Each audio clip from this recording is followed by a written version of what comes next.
Hello students, मैं हूं अमित और आप देख रहे हैं झारखंड पाठशाला। दोस्तों, ये वीडियो नंबर 2 है इकोनॉमिक्स के इम्पोर्टेंट क्वेश्चन का।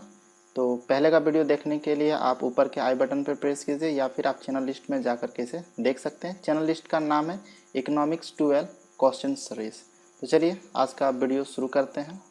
तो दोस्तों, पिछले क्लास में जो हम लोगों ने पढ़ा था वो था आर्थिक क्रिया और उसके विभिन्न प्रकार। तो हम लोग 12 क्लास में जो कंप्लीट जो बुक है उसमें हम लोग आर्थिक क्रिया के बारे में ही अध्ययन करेंगे, लेकिन 2 शाखाओं में बांट करके। ठीक है, आर्थिक क्रियाओं का व्यष्टि अध्ययन और आर्थिक क्रियाओं का समष्टि अध्ययन। तो चलिए शुरू करते हैं। जो क्वेश्चन है दोस्तों वो है अर्थशास्त्र को कितने शाखाओं में बांटा गया। बिल्कुल इजी क्वेश्चन है, इसका आंसर आपको बिल्कुल पता ही होगा कि एक तो व्यष्टि है और दूसरा समष्टि है। ठीक है, अर्थशास्त्र को व्यष्टि और समष्टि में किस अर्थशास्त्री ने बांटा था, और इसका जो सही जवाब होगा वो होगा रेगनर फ्रिश। चलिए अब हम लोग इसके विषय में थोड़ा सा जान लेते हैं कि व्यष्टि अर्थशास्त्र क्या और समष्टि अर्थशास्त्र क्या है। पहले हम लोग जानेंगे कि व्यष्टि अर्थशास्त्र क्या है। ठीक है, ध्यान दीजिएगा दोस्तों, व्यष्टि अर्थशास्त्र में केवल एक व्यक्तिगत इकाई की आर्थिक क्रियाओं का अध्ययन किया जाता है, जैसे एक उपभोक्ता का व्यवहार, एक उत्पादक अथवा एक फर्म द्वारा उत्पादन क्रिया आदि। और भी अनेक ऐसी आर्थिक क्रियाएं जो व्यक्तिगत आर्थिक इकाई से संबंधित होती है, उनका भी अध्ययन हम लोग व्यष्टिक अर्थशास्त्र में ही करते हैं। ठीक है, इसे सूक्ष्म अर्थशास्त्र भी कहा जाता है क्योंकि यहाँ पे आर्थिक क्रियाओं की छोटी छोटी इकाइयों का अध्ययन किया जाता है। ध्यान रखिएगा, यहाँ पे व्यक्तिगत उपभोक्ता, व्यक्तिगत उत्पादक, व्यक्तिगत फर्म की आर्थिक क्रियाओं का अध्ययन होता है। चलिए समष्टि को देख लेते हैं, जिससे कि इसके विषय में हम लोग थोड़ा सा और स्पष्ट हो जाएंगे।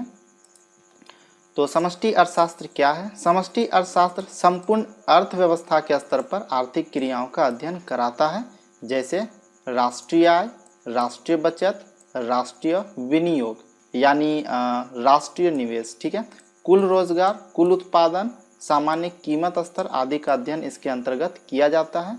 यहाँ से ये बात तो क्लियर हो गई दोस्तों कि सूक्ष्म अर्थशास्त्र में हम लोग छोटे छोटे आर्थिक क्रियाओं का अध्ययन करते हैं, जबकि समष्टि में बड़ी बड़ी आर्थिक क्रियाओं का।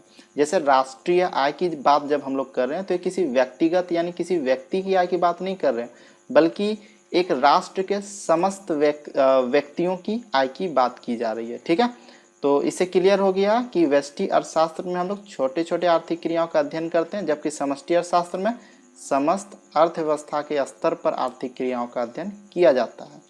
चलिए दोनों के बीच अंतर को स्पष्ट करते हैं, जिससे कि थोड़ा सा और डाउट क्लियर हो जाए। व्यष्टि अर्थशास्त्र और समष्टि अर्थशास्त्र में क्या अंतर होता है। ठीक है, डिफिनीशन में तो हम लोग ये जान लिए कि व्यष्टि अर्थशास्त्र में व्यक्तिगत स्तर पर आर्थिक समस्याओं का अध्ययन किया जाता है, जैसे एक उपभोक्ता की आर्थिक क्रिया से संबंधित जो भी समस्याएं होती है, या फिर एक उत्पादक या फिर एक फर्म का जो भी आर्थिक क्रियाओं से समस्याएं होती हैं, उनका अध्ययन इसी में किया जाता है। ठीक है, तथा उसके समाधान का भी अध्ययन इसी के अंतर्गत किया जाता है। बस ध्यान रहे, व्यक्तिगत, उपभोक्ता, उत्पादक या फिर फर्म।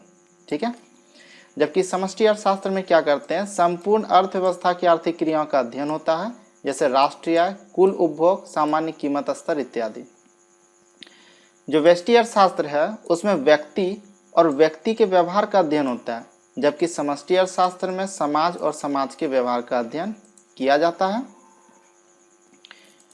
दोस्तों, व्यष्टि अर्थशास्त्र में एक वस्तु की कीमत के निर्धारण का अध्ययन होता है, जबकि समष्टि अर्थशास्त्र में सामान्य कीमत स्तर के अध्ययन किया जाता है। ठीक है, सामान्य कीमत स्तर का अध्ययन इसके अंतर्गत होता है। जो व्यष्टि अर्थशास्त्र है उसमें व्यष्टि आर्थिक समस्याओं के समाधान में कीमत संयंत्र अर्थात मांग और पूर्ति बलों की क्रिया निर्णायक होती है, जबकि समष्टि आर्थिक समस्याओं जैसे रोजगार, गरीबी, स्फीति आदि समाधान में सरकार की भूमिका निर्णायक होती है। ठीक है, यानी जैसे कि हम लोगों ने व्यष्टि में पढ़ा कि व्यष्टि जो अर्थशास्त्र है उसमें एक वस्तु की कीमत निर्धारण का अध्ययन होता है। ठीक है, लेकिन जब भी इस एक वस्तु की कीमत का निर्धारण होगा तो इसका कीमत निर्धारण कैसे होता है, कीमत संयंत्र के द्वारा।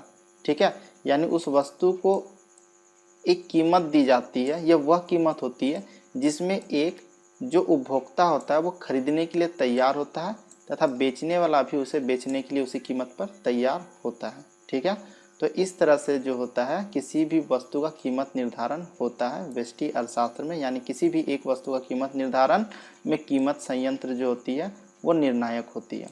ठीक है, लेकिन समष्टि अर्थशास्त्र में हम लोग किसका अध्ययन करते हैं? रोजगार का, गरीबी का, स्फीति का।